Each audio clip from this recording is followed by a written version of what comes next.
Perkenalkan, nama saya Reksi Andrew Gunawan. Pada kesempatan kali ini, saya akan melakukan analisa algoritma TE-Corn dengan cara penyelesaian multi-agent games pada jaringan, proses dan resolusi masalah. Nah, saya memakai hasil jurnal dari linkspringer.com dengan judul Solving Multi-Agent Games on Network. Baik, akan saya lanjutkan membaca hasil dari temuan dan analisa yang telah saya buat. Analisis proses penerapan, membedah mekanisme truthful and efficient contracts atau disingkat dengan TE-CON yang sudah diimplementasikan pada Games on Networks atau GONS. Latar belakang metode. Dalam jaringan multi-agent, sifat egois individu seringkali menurunkan tingkat kesejahteraan sosial global. Contoh fenomenanya prisoner dilemma. Status keseimbangan alami atau pureness equilibrium sangat jarang tercapai dan bahkan rentan tidak ada di dalam kondisi jaringan yang kompleks. Oleh karena itu, paper ini mengusulkan algoritma terdistribusi TAC-on yang berjalan dalam ruang lingkup neighborhood masing-masing.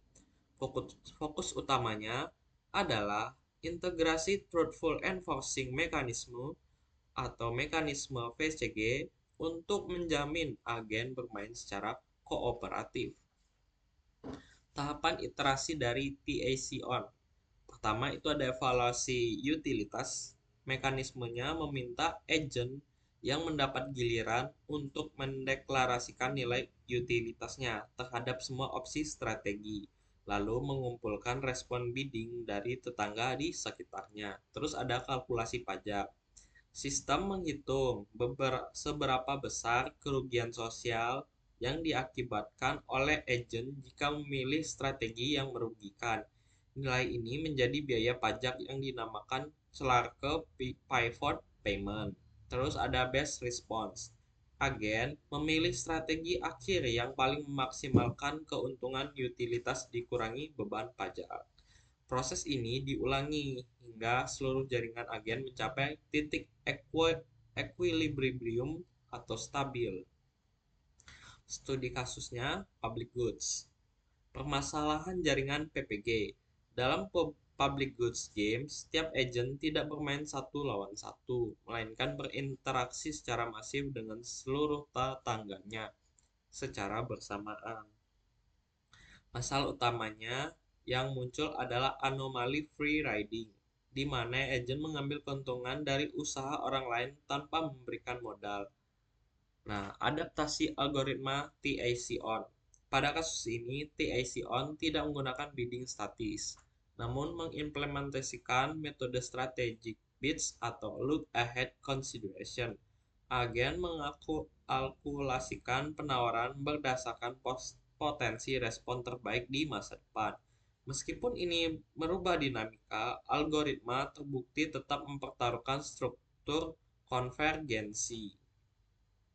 Kemampuan menyelesaikan masalah, efektivitas dan validasi data TAC-on dalam mencapai efisiensi global dalam skenario jaringan multi-agent, keunggulan resolusi masalah. Pertama itu ada garansi peningkatan kesejahteraan. Jadi algoritma memastikan bahwa kesejahteraan sosial akhir pasti lebih tinggi atau minimal sama dengan titik inisialisasi awal. Yang kedua, eliminasi manipulasi agent.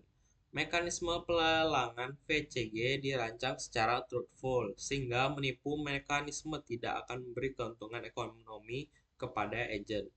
Konvergensi pasti atau zero loop. Algoritma secara matematis terbukti mampu stabil dalam semua topologi. Dalam dalam artian Barabasi Albert maupun Erdos Renyi tanpa terjebak infinite loop. Biaya stabilisasi rendah. Uji coba membuktikan persentase pajak untuk menstabilkan sistem sangat kecil, hanya berkisar antara 2% sampai 17% dari lonjakan total keuntungan jaringan. Komparasi efisiensi PGG. Best Response 60%. Metode Levitt et al. 85%. Algoritma TAC-on 98%. Dalam simulasi Public Good Games jaringan K sama dengan 10, penerapan algoritma TAC-on menghasilkan efisiensi 7-13% lebih tinggi dibanding algoritma pendahulunya dengan tingkat keadilan atau fairness sangat tinggi. Indeksnya gini 0,02 pada jaringan padat.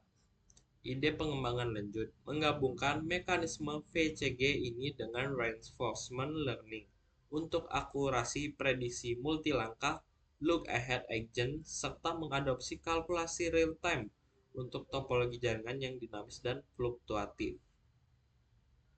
Sekian dari saya, terima kasih atas perhatian Anda dalam analisis implementasi TAC-on pada kesempatan kali ini. Mohon maaf apabila saya memiliki kesalahan dalam pengucapan ataupun kesalahan dalam informasi yang saya berikan. Terima kasih.